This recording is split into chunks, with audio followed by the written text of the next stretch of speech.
Kampihin man ako at laitin ng buong mundo. Lahat ng pagsisikap gagawin ko upang magtagumpay sa buhay. Tagumpay na hindi lamang para sa akin, kundi para sa lahat. Mr. Romantiko. Kumusta po kayong lahat, mga giliw naming tagapakinig? Inaanyayahan ko po kayong pakinggan ang pagsasadula ng mga liham kasaysayan ng pag-ibig na padala ng ating mga taga-subaybay at bibigyan buhay ng inyong mga paboritong bituin sa radyo.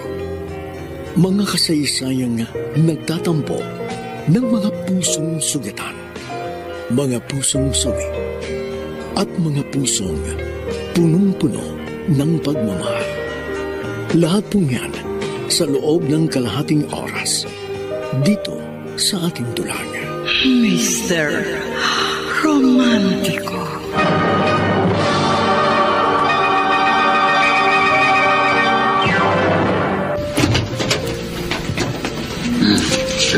Pasok! Pasok! Mang Dado! Bakit niyo ako dinala rito? Safe house namin to, Juan. Nasa liblib at malayo sa kabahayan. Hanay gusto ng abandonadong bahay na ito. Kaya walang maaari makatulong sa'yo.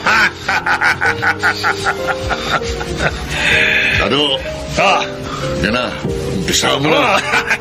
Talagang kanina pa nangangati ang mga kamay ko, Barong. Kating kanila para manggulpi sa tarantarong ito.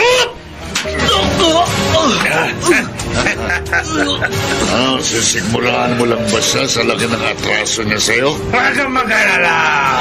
Patikim pa lang yan. Ito na ang pang-finale.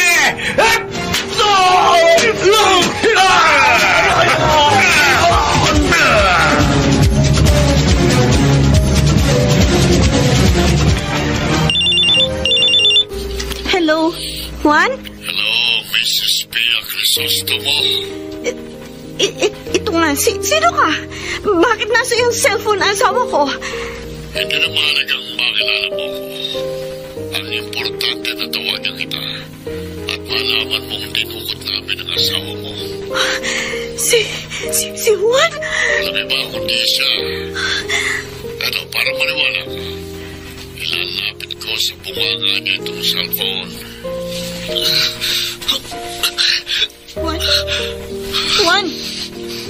Juan, ikaw ba yan? Sumagot ka sa tanong ng misis mo, Dr. Juan. Sumagot ka.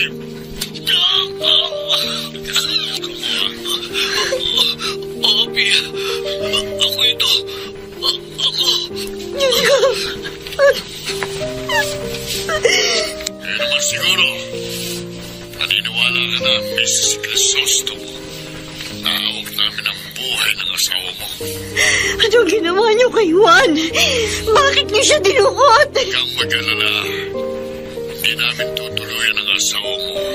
Pawawalan din namin siya kung mapipigyan mo kami ng 10 milyong piso. Ha? 10 milyong piso?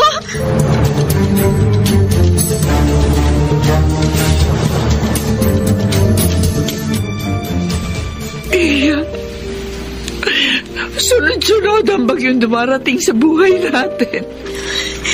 Oo nga po, Mami. Na-stroke ang daddy niyo. Naku, matos na siya. Hindi natin malaman kung mabubuhay pa siya o hindi na.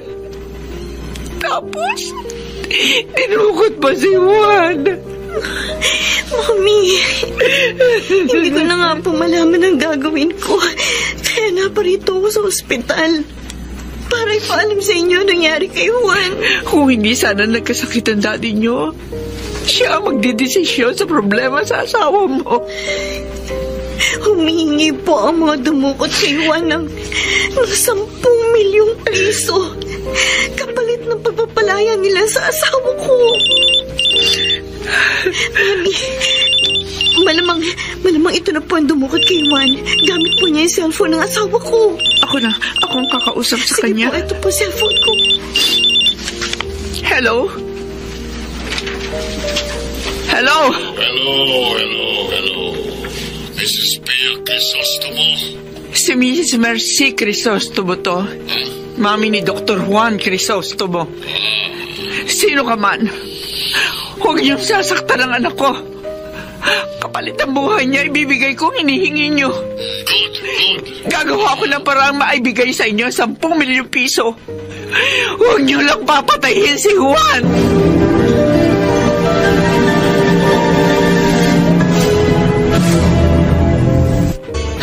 Mercy, kung hindi ko pa naisipang dumalaw kay Saldi dito sa ospital, hindi ko pa malalaman ang masamang nangyari kay Juan.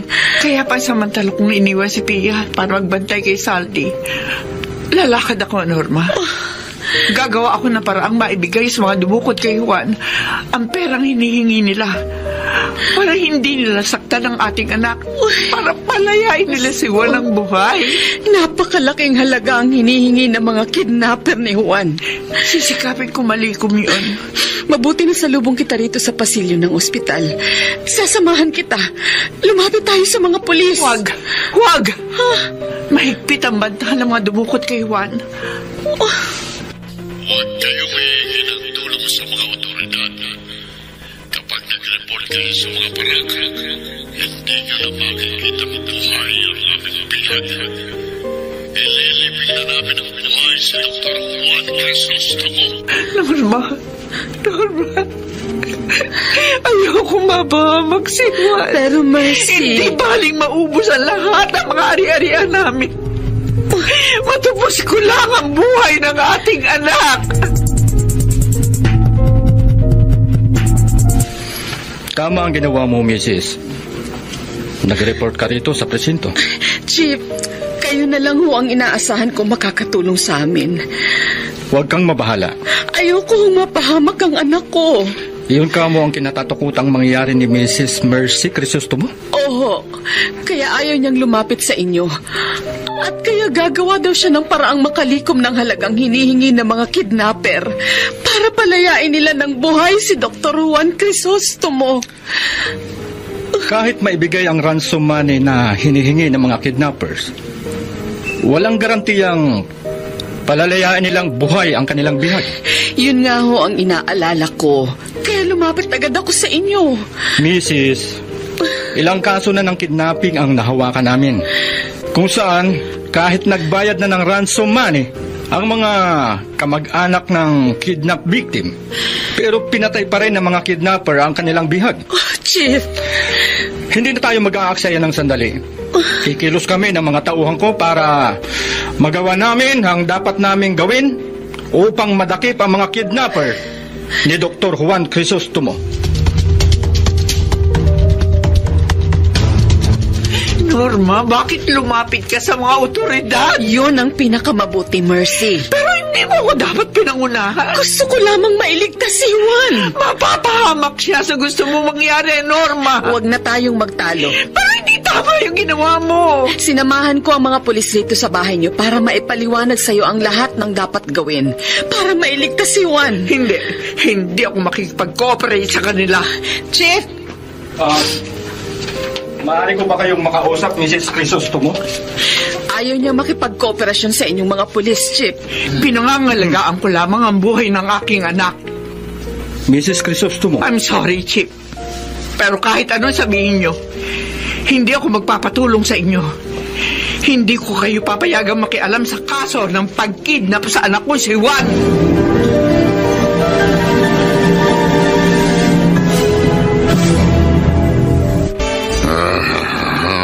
Dado, maliwanag ang usapan namin ni Mrs. Mercy Crisostomo.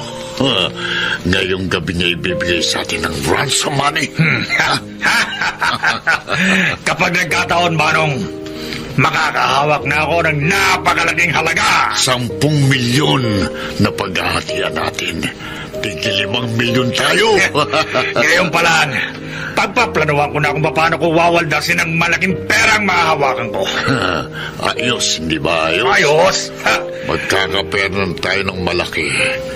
Nakaganti ka pa sa may malaking atraso sa'yo. Pero hindi pa ako tapos sa kanya, Manong.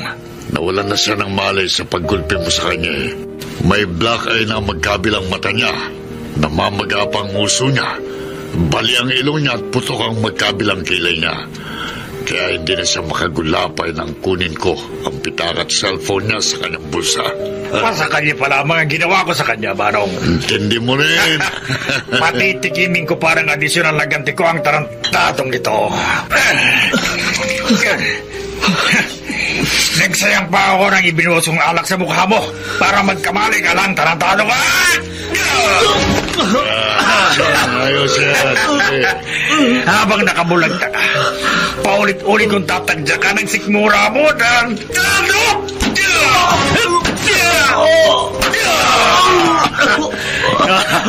Ayan. Sige! Mamilipit ka sa sakit. Manisay ka. Mamatay ka!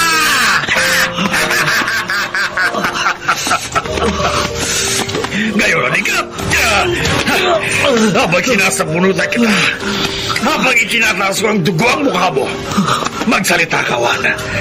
Gusto kong marinig ang gusto mong sabihin sa akin sa lahat ng ginawa ko pagpapahirap sa'yo! Magsalita ka! Mang Dado. Ano? Sana. Kaya ano? Ito na mo na sabihin mo! Sabihin mo ang gusto mo! Sabihin mo kung sana! Tamaan ako ng kidlat! Sana mamatay na ako! Sige! Sana patawarin po kayo ng Diyos. Ano? Dahil hindi po alam ang inyong ginagawa. Totodasin na rin na! Dado! Kalma ka lang. Bakit? Magagawa mo rin ang ultimatum ng pagganti mo sa kanya. Barong! Kapag hindi tumupad si Mrs. Crisostomo sa usapan namin, kapag hindi niya naibigay sa gabing itong ransom money, pililibing na natin ang buhay si Dr. Juan Crisostomo.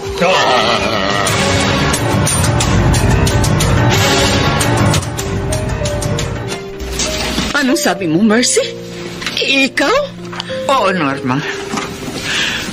Ako ang gusto ng mga kidnapper na magdala ng ransom money sa lugar na pinag-usapan namin. Malalagay sa panganib ang buhay mo. Alam ko. Pero wala akong pagpipilian. Kung papayag ka, ako na lamang ang mag-aabot ng ransom money sa mga kidnapper. Hindi. Ayoko sumira sa usapan namin ng kidnapper.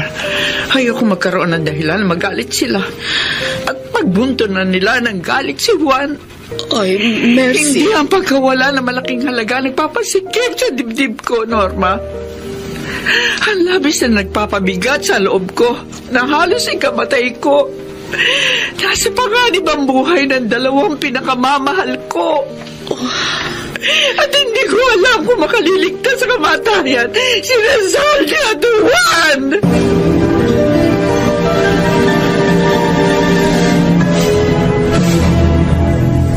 Mami?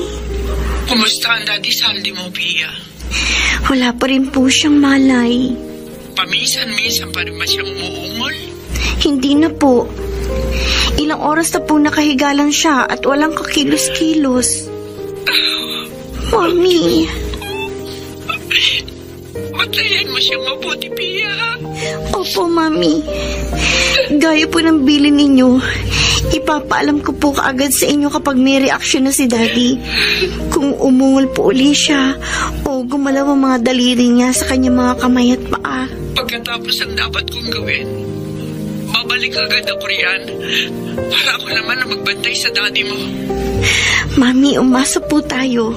Magkakamalay din po si Daddy. Makakaligtas din po si Juan. Sundin po natin ang madalas sabihin ni Juan kapag may mabigat na problema dumarating sa atin. Manalig po tayo sa Diyos. Huwag po tayo mawawala ng pag-asa. Dahil hindi po tayo pababayaan ng Panginoon.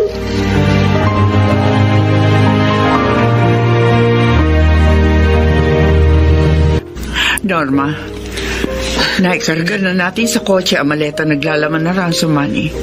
Lalakad na ako. Baka pwedeng samahan kita, Norma. Huwag na. Ayoko sumira sa usapan namin ng mga kidnapper. Na ako lang mag-aabot sa kanila ng ransom money. Oh, ikaw ang bahala.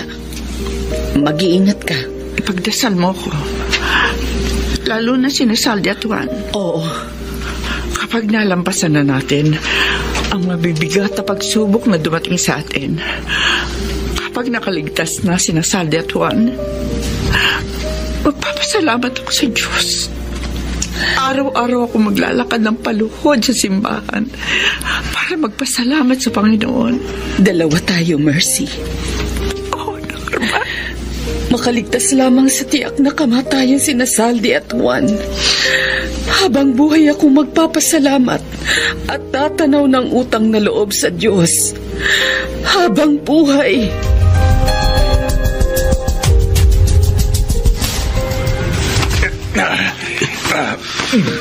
Ayan. Naigapos ko na mabutag yung mga kamay at pa. Imposible namang makawala ka pa kapag iniwang ka namin sandali ni Barong. Mang Dado, habang wala po ang kasama niyo, nasa labas lamang nitong safe house ang kapartner ko at inihahanda sa sakyan namin. nakikiusap po ako sa inyo. Nagmamakaawa. Huwag niyo na pong ituloy ang balak niyong pagkuha sa ransom money ng mami ko. Tarantado! Huwag niyo na pong ituloy ang masama niyong balak. Marunong ka pa sa akin? Nailabas niyo na po ang matagal niyong galit sa akin. Gulang pa. Gulang pa ang ginawa kong panggugulpi sa'yo. Napahirapan niyo na po ako ng todo-todo. Pakawalan niyo na po ako. Bakit talagang sira ulo ko? Kung inaakala mo na makakaligtas ka pa, nagkakamali ka. Para malaman mo, Juan, lulumusin kong pagganti ko sa'yo. Wala kaming plano ni Barong na palayain ka ng buhay! Papatayin niyo ako? Oo!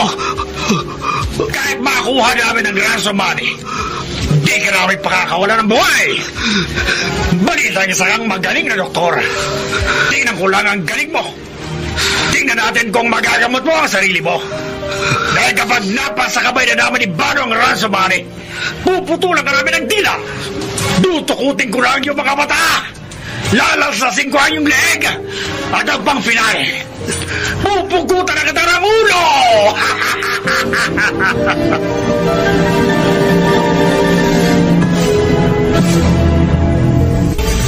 Hello, Chief. Oh, Norma. Kanino ko pa hinihintay ang tawag mo? Kaaalis lang ho ng kotse ni Mrs. Crisostomo para magdala ng ransom money sa mga kidnapper.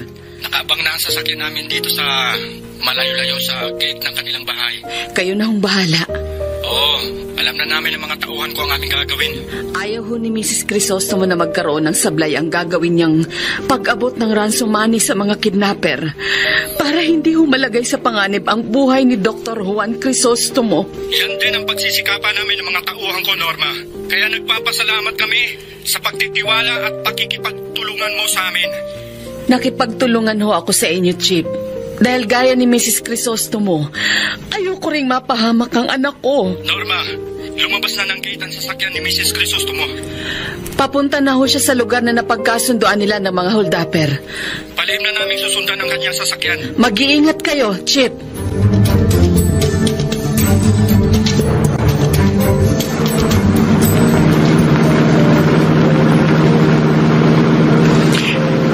Hello, Pia.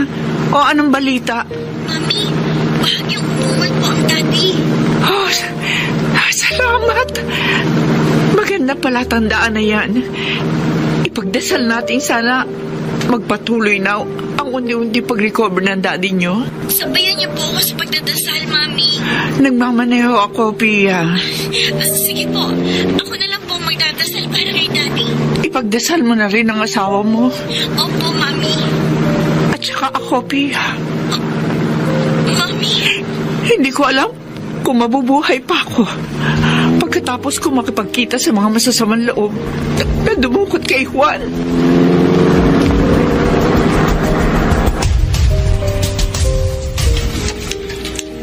Barong, kanina pa tayo nag-aabang sa lugar na ito. Malamok dito sa loob na nakaparad ang kotse. Huwag kang mainip, Dado. Ano sa palagay mo? Dumating kaya si Mrs. Crisostomo? Maliwanag na itong lugar at oras ang usapan namin. Oo. Dito yun. Oo nga. Nangangati na mga kamay ko. Palatandaan, malapit na tayong makahawak ng malaking pera. Huwag ka munang magbilang ng sisiw hanggat hindi pa napipis ang itlog. Ihanda natin mga karigada. Oo. Mabuti nang handa tayo sakaling sumira sa Mrs. Crisostomo sa usapan namin. Ayun. May pumaradang kotse sa kanto. Sasakyan na yata yan ng Mrs. Crisostomo. Uy, yun. Siya na nga. Dala na niya ang maleta. Sige na. Na malamang, yun ang kinalalagyan ng pera. Sige na. Salubungin mo na siya. At kunin mo ng ransom money. Okay. Hindi ko nasasara ang pinto ng kotse para madali ako makasakay ulit. Sige. Sige. Mrs. Crisostomo.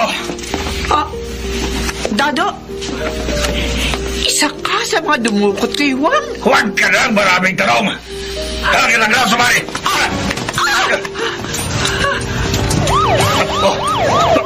Mga barak. Subira ka sa usapan, Mrs. Crisostomo. Sagudas ka. Kaya tutodasin ka na. Hindi ko alam na pagdating ng mga pulis na yan. Huwag dito na masama. Huwag dito naman. Nakatutok sa inyo ang mga sandata namin. Sumuko na kayo. Hindi. Mga barak. Hindi kami susuko. Papauna ko ng tinggang mga kanawan niyo.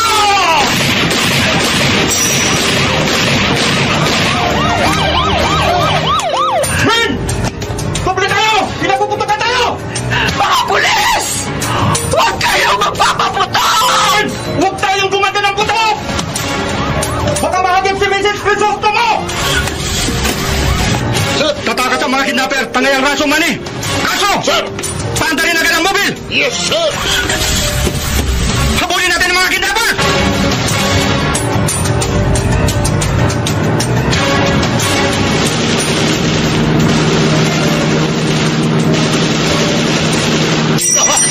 Paano? Pinapuputokan tayo ng mga parang! Tumanti ka ng putok, Dado. At ako nang bahala rito sa Manibela. Sige. Nilalabas ko sa bintana ng kotse itong baril ko. At papuputokan ko sa kanyang bupil na umahabol sa amin. Ngayon, tonas kayo mga parang!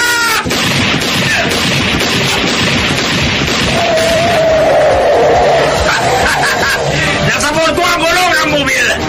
Paano? Malabo na sila mga habol pa sa amin.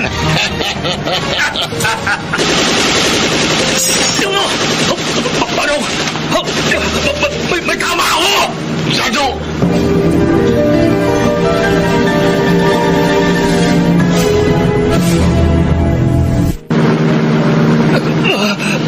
Manong, may tama ako. Sa kanang dibdib ko. Importanteng natakasan natin ang mga paraktado at natangay natin ang ransom money. Kailangan akong maggamot. Huwag mo intindihin ang sugat mo. Kailangan matanggal ang bala sa katawan ko. May mga dadaanan tayong ospital. Hindi kita maaaring idiretso sa ospital. Kailangan ko ng doktor. Doktor ang kidnap victim natin. Si Juan? Oo, siyang bahala sa'yo.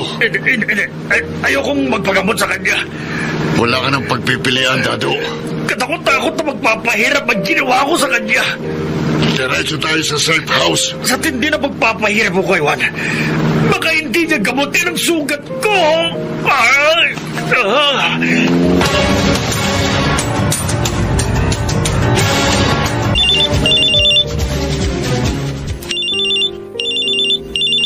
Hello, Norma. Chief, naka-istorbo ba ako sa inyo ng mga tauhan mo? Hindi naman. Nahuli niyo na ba ang mga kidnapper? Hindi pa. Ay, hindi niyo nailigtas si Dr. Juan Crisostomo? Hindi. Dahil natakasan kami ng mga suspect. Chief! Pero habulin namin sila. Ngayong natapos ng palitan ng gulong ng sasakyan namin, na nabaril ng mga kidnapper kaya natakasan nila kami. Hahanapin namin ang sasakyan ng mga suspect. At hindi kami titigil ng mga tauhan ko hanggang hindi namin nadadakip ang kidnapper. Chip, sana ho'y mailigtas niyo ang kanilang kinidnap. Huwag kayong mag-alala.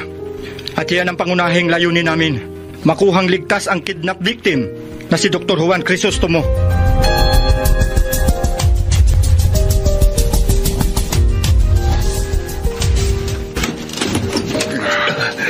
Manong, alalayan mo ako. Kayanin mong mag-isa na pumasok dito sa safe house, Dado. Kumikirot ang sugat ko. Mabigat ang maliit ang bitbit ko. Manong, hindi ko na kayang lumakad.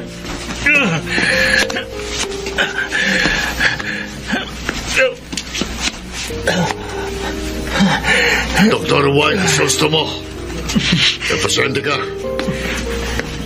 Hoy, di ka nga pala makakagalaw at makapagsasalita dahil may gapos sa mga kamay at paa mo at may busal ang bunganga mo. Kaya, kakalagang kita ng gapos. Dahil wala ng gapos sa mga kamay mo, tatanggalin ko ng busal sa bunganga mo. Yan. May sugat si Mang Dado. Nabaril siya ng mga parak. Kaya gamutin mo siya. At alamin ko kung nasa maliit ang ransom money. Puntahan mo na. Narito. Narito ang pera. Napakaraming pera. 10 milyong piso. Manong, unahin mo munang magamot ang sugat ko. Bahala sa'yo si Dr. Juan Crisostomo. Kapag siyang kumamot sa akin, baka mamatay ako. Mabuti ang matodas ka na para masulong ang pera. Hayop ka! Traitor ka! Sorry ka na lang, Dado. Huwag niyong tutukan ang baril si Mang Dado. Matotodas rin lang siya. Mamadaliin ko ng walang kwentang buhay niya. Huwag! Halatang malubha ang sugat niya. Malamang mahihirapan na akong iligtas siya. Huwag mo na siyang patayin. Dalhin mo na lang ang pera at iwan mo na kami. Pakiusap. Ha? Iwan mo na lang kami.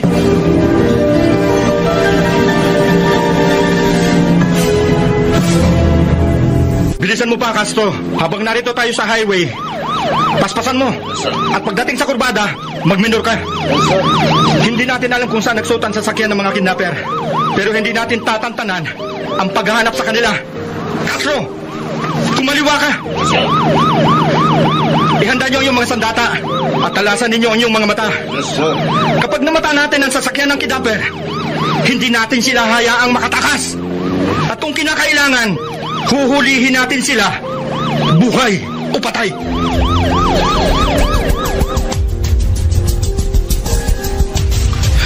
Mang Dado, malubha po ang sugat niyo. Ito naman ang gusto mo, hindi ba? Natutuwa ka na nasugatan ako? Hindi po. At namang nangihinayang ka na hindi pa ako natuluyan. Mang Dado, nagkakamali kayo. Huwag ka lang magmamahangan! Mang Dado! Maswerte ka dahil nasugatan ako. At halos gulay na. Wala na akong kakayahang isagawa ang kahindik-hindik ng mga plano ko sa'yo. Pero sa dami ng atraso ko sa'yo, naiintindi ako kung bakit inawat mo si Banong Natodasin ako. Pasalamat po tayo. Napakiusapan ko siyang umalis dala ang pera. At iniwan niya po tayong buhay. Pinakiusapan mo si Banong na huwag akong tudasin. Dahil gusto mo, ikaw ang pumatay sa akin. Hindi po. Wala na akong kakayahang manlaban pa, Juan. Marami na ang dugo na nawala sa katawan ko. Hirap na ako. Hinang-hina na ako. Kaya magagawa mo sa akin ang lahat ng gusto mo nang hindi ako makapanlalaban sa iyo. Ano bang hinihintay mo? Sigilin mo na ako sa napakarami kong atraso sa iyo. Sige! Gantihan mo na ako! Sa akin mo gawin ang gagawin ko sana sa iyo kung nagkaroon ako ng pagkakataon. Utulan mo ako ng dila. Dungunin mo ang mga mata ko. Laslasin mo ang lig ko. Hungunan mo ako ng ulo. Huwag mo nang pagtagalin pa ang buhay ko! Hihinawan! Kapusin mo na ang paghihirap ko! Panayin mo na ako!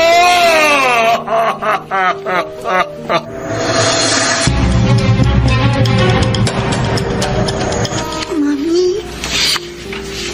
Hindi nangyari ang inaasahan ko, Pia. Naging sunod-sunod ako sa dikta ng mga kidnapper.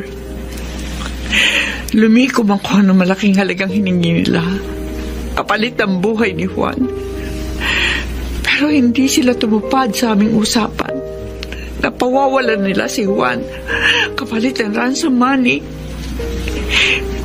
Naibigay ko sa kanila ang pera. Pero hindi nila pinawala ng asawa mo. Hindi ko rin nailigtas si Juan. Kasalanan ko. Mami, ginawa niyo po ang lahat para mailigtas si Juan. Nagpaloko ako sa mga kidnap. Huwag niyo pong sisihin ang sarili ninyo. Hindi ako nagtiwala sa mga otoridad. Mami, wala po kayong kasalanan. Kung nakipagtulungan ako sa mga pulis, malamang nailigtas nila si Juan. Mami. Kapag tuloy pinatay ng mga kidnapper si Juan, hindi ko mapapatawad ang sarili ko. Hindi.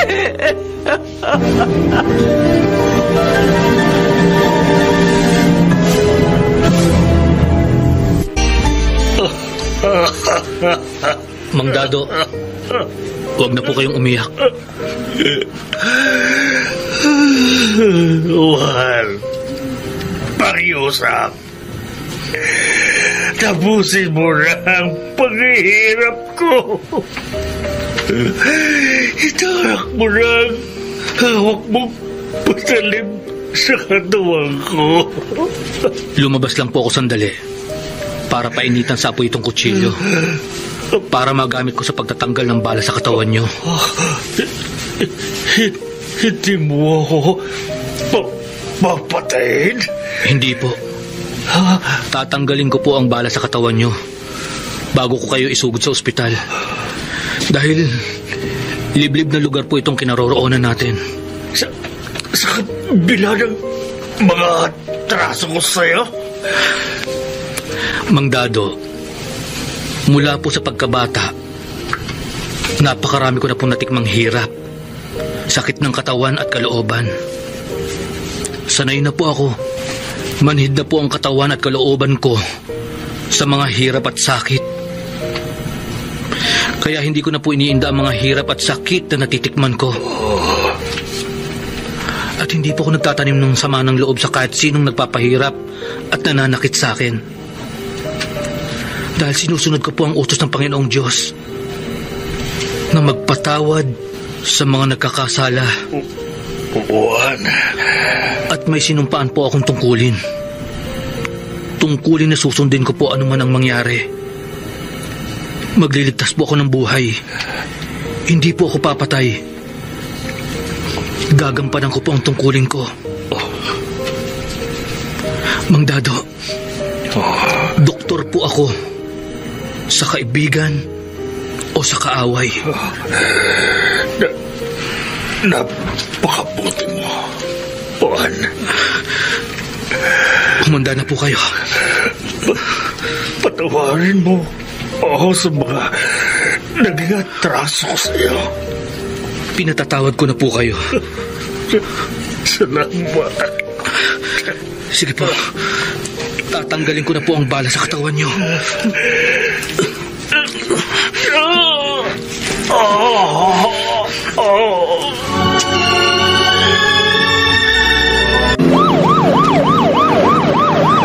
Men, maayon pa rin sa atin ang magandang pagkakataon.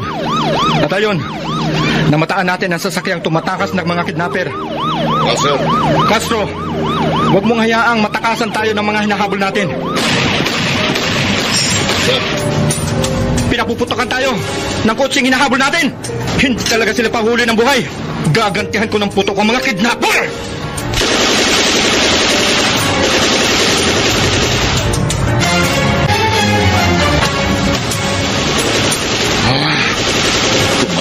Pinaputok ang lula ng mobil na umahabol sa akin. Sumabog ang isang gulong ng sasakyan ko sa ulihan. Nawala sa linya sa sasakyan. Babangga ako sa poste. Hindi! Hindi!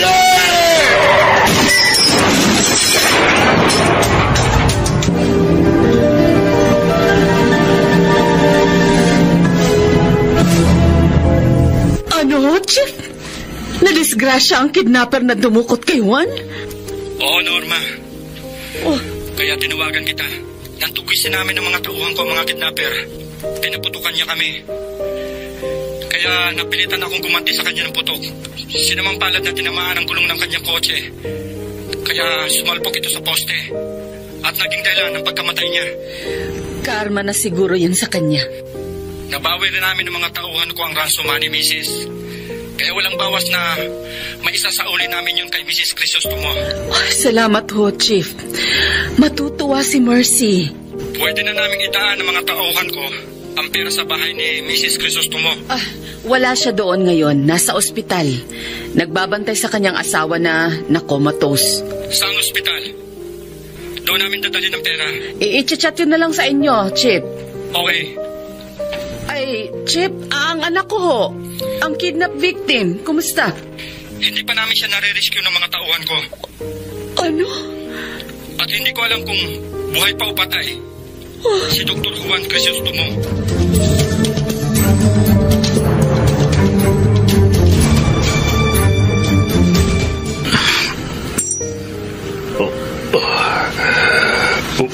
Juan. Natanggal ko na po ang bala sa katawan niyo, Mang Dado. Ligtas na po kayo sa peligro. Ligtas na ako? Opo. Kaya maaari ko na po kayong iwan muna sandali.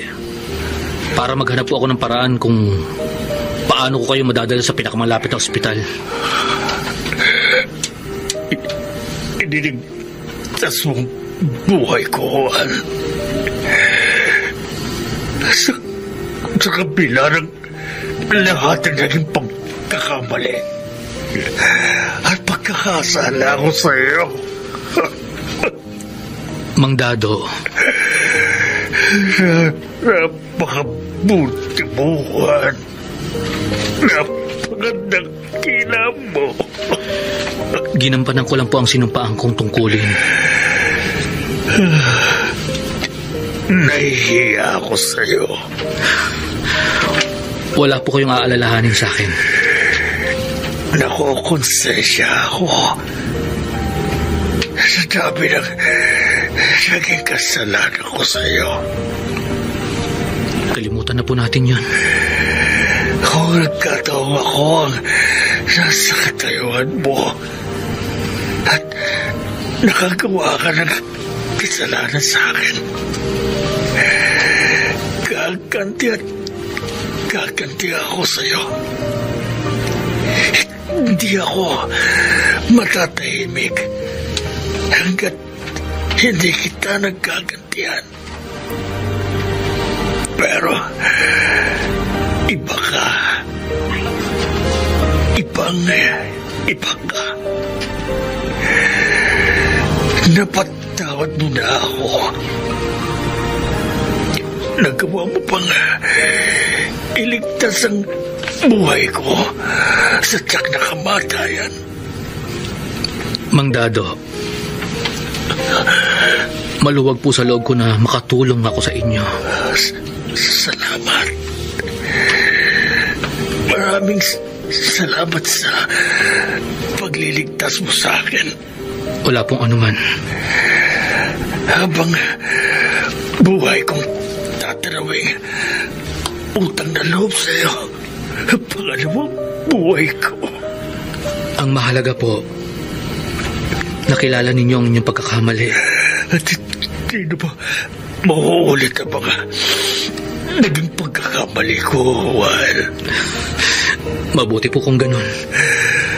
Bilang pagtanaw ng malaking utang na loob ko sa iyo, magbabago na ako. Hindi ko sasayangin ang pangalawang buhay ko sa pagpapakain masama. Mang Dado, matutuwa po ako. Magpapasalamat kung mapapangatawanan niyo ang pagbabagong buhay. Para rin po sa inyong sariling kabutihan at kapakanan. Oo, Juan. Pangatawan akong pagbabago.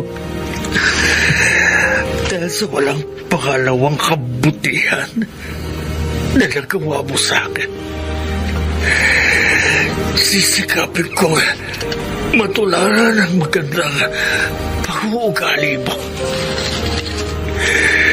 Mas bata ka sa akin pero ikaw ang magiging idol ko. Mula sa araw na ito, hindi na ako magiging salot ng lipunan. Hindi na kailanman. At kagaya mo, maghahari na rin lagi sa aking puso ang pagmamahal sa aking kapwa.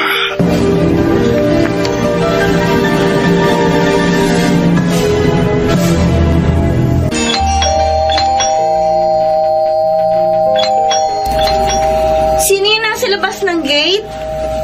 Ako, Pia. Juan? Juan! Halika nga! Tana, ligtas na ako. Salamat at nakauwi ka na ng buhay. Hindi ako nakatawag sa'yo bago ako umuwi. Dahil kinuha ang cellphone ko nung kumidnap sa akin. Dininig ng Diyos ang dasal namin ni Mami Mercy. Ang Mami? Nasa ospital. Iniwan ko muna para makauwi ako dito sa bahay sandali. Pero babalik din ako agad sa ospital. Dalawa na tayong babalik doon. Pagkatapos ko magbihis at maglinis ng katawan. Kaya halika na sa loob. May mga pasa at sugat ka sa mukha. Huwag mong isipin yan. Gagaling din yan. Kaya matutuwa rin si Mami Mercy kapag nakita ka. Si Daddy, kumusta na? Juan? Bakit hindi ka makasagot? Pia, ano ang lagay ni Daddy?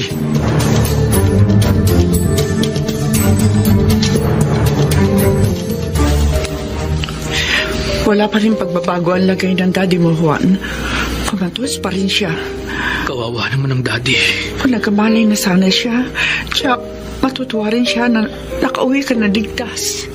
Mami, bakit po may mga tao dito sa kwarto kaninang dumating kami ni Juan? Mga radio at TV reporter, mga yon, Pia. Umalis din sila agad pagdating nyo. Dahil tapos na nila akong interviewin. Mga reporter po sa radyo at TV ang mga yun, Mami? Oo. Nalaman kasi nila sa mga pulis ang nangyaring pag-kidnap sa'yo. Kaya nag-interview sila sa akin. At nagtanong na rin sila tungkol sa kalagayan ng daddy mo. Kaya malamang mabalita hindi lang ang pag-kidnap sa'yo, kundi maging ang kawawan lagay ng daddy mo na na-stroke. Kaya nakomatos. Mami, pwede ko po bang mahiram ang cellphone nyo? Sige, eto. Tatawagan ko lang po si Dr. Domingo na may cellphone number dito sa phone book nyo. Habang kausap mo ang attending physician ng daddy mo, lalabas muna ako ng kwarto. Magdadasal muna ako sa chapel ng ospital. Sasamahan ko na po kayo, Mami. Sige. Sige, Juan, Pia. dito ka muna kay Daddy, ha? Okay, Pia. Tayo na po, Mami. Tatawagan ko rin si Dr. Domingo. May tumatawag sa cellphone ni Mami. Walang pangalan. Sino kaya ito? Hello? Sino ito? Ha? Kuya Joel?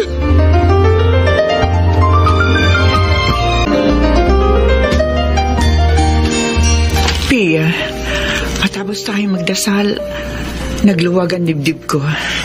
Ako rin po, Mami. Sana dinggina ng Panginoon ang ating dasal. Oo nga po. Sana nga po magkamalay na si Daddy. Mami? Pia? Ay, bakit ka umiiyak, Juan? Patay na ba ang daddy mo?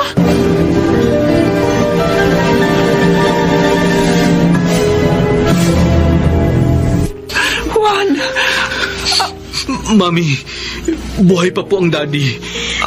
Bakit ka lumuluha?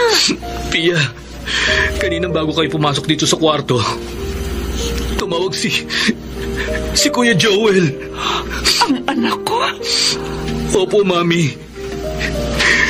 Nang maglayas daw po si Kuya Joel, nakarating siya sa isang malayong isla kung saan doon naging mangingisda siya at nagkaroon siya ng sariling pamilya.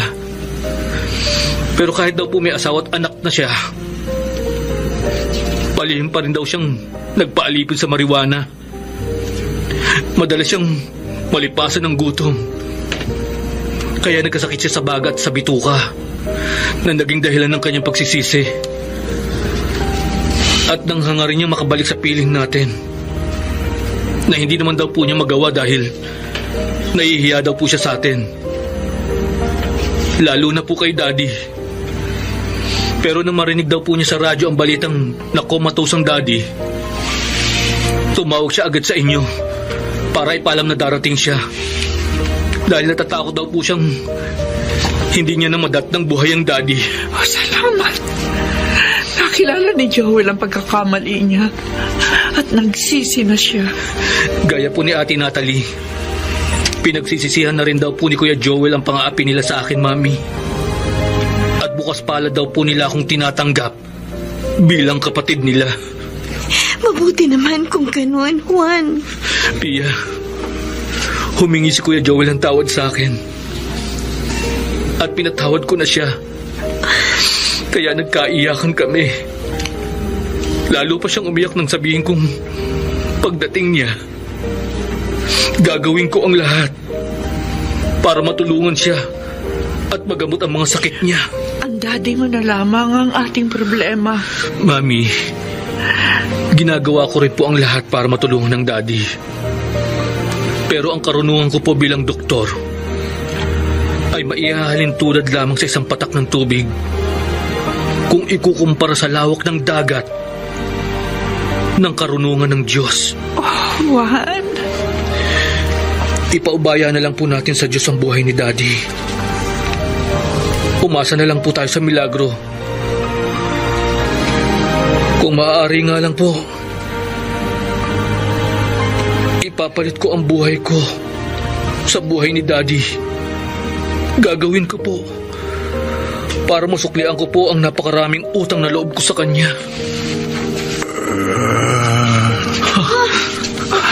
Juan. Juan, dumilat ng Daddy. Nagkamalay na siya. Miracle patient ang Daddy. Salamat. Saldi, kami ang labis na nagpapasalamat. Natauhan ka na. Meron akong anak.